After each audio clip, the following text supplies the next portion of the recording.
we're going to be making a really fun chocolate bar with some white chocolate and M&Ms. Today I'm going to be using a professional chocolate mold, but you can use any chocolate mold at home that you wish, or you can take a piece of parchment or wax paper and you can turn this into a chocolate bark.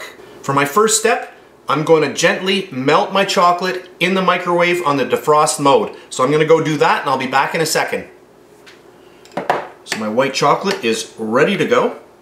You can see it's nicely melted. The first thing I'm going to do,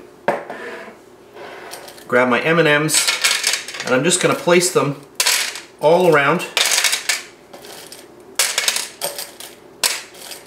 And in case you're wondering, there's about 200 grams of white chocolate in the bowl.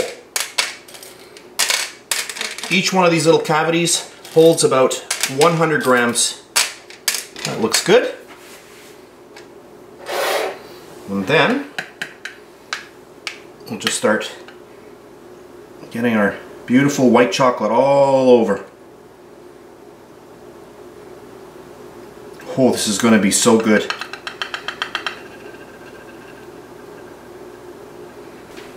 And then I'm just going to start tapping this, because I do not want to overfill it. So it's always a good thing to tap before you overfill. And that's perfect. And now I'm just going to pop this into my fridge until it's chilled, and then I'll come back and I'll show you the final product. All you have to do is just turn your mold over and the whole thing just pops out like that. Really, really nice. Let me zoom in. You can just snap it anywhere you want.